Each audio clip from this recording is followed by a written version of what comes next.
what are the prevailing trends and recent developments in innovative climate finance methods, and how are they help in the global progress towards achieving resilience against climate change and fostering low carbon development.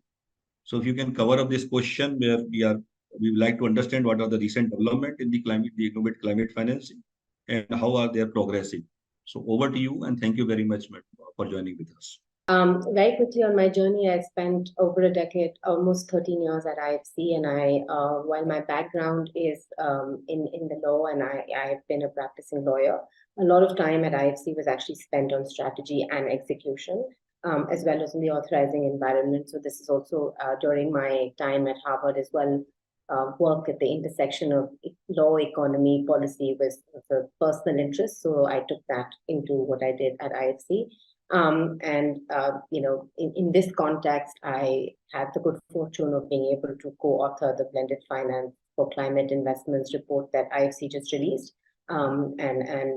This is really a topic very close to my heart. But I'm going to jump right into the question that you posed, Ashish, and I think it's a good one. I think it's important to set the context and understand, what are the trends that are driving this conversation. I think the first thing is just to understand that the scale of it is just staggering. There's a 2030 target, and like you already said, in order to just reach the 2030 target, there is the numbers are staggering, and they're different depending on how you slice and dice it. But for example, a Climate Policy Initiative report says that you need to ramp up climate investment by 590%. In order to reach what is committed internationally for 2030. And then, of course, there's the 2.5 trillion number to reach net zero by 2070. So the numbers are just staggering, and there's not much time left. So we're almost halfway through this decade. So it's that, I think, the first thing. The second thing, you have to juxtapose this with fiscal tightening, right? Exacerbated by COVID, the geopolitical situation on multiple fronts. So there's that. And then you have advanced economies like the US and in the EU enacting these very bold and big measures. There's the US Inflation Reduction Act, there's the EU Green Deal, offering massive incentives for investment in the decarbonization and emission-free story of those economies. And all of these incentives and all of these measures basically move investments to those economies and move them away from developing and emerging economies like ours. Then you have measures like the EU CBAM, the Carbon Border Adjustment Mechanism, which is going to have a massive impact on exports, especially in India's export competitiveness. It can obviously also be seen as an opportunity to justify decarbonization plans, those costs to your boards. So there's that. And finally, there's this whole,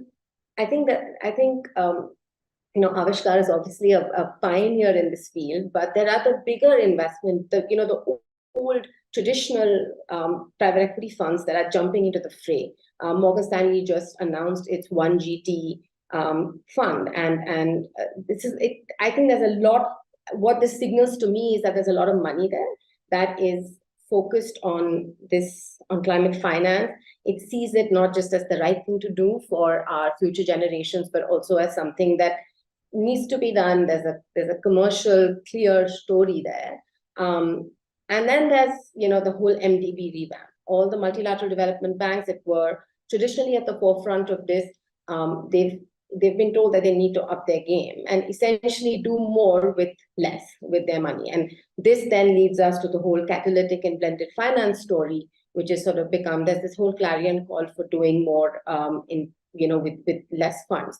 So if you put this all together, what this says to me is that the bottom line is that there are pools of funding available, but they'll obviously move to where the conditions are most suitable.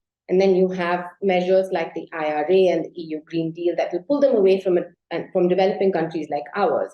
So if we do need to ensure that those inflows come into our country or into emerging economies, we need to focus like you said, you need to create this environment that ensures financing happens. And I think for that, India needs a playbook. And this has been a pet topic of mine.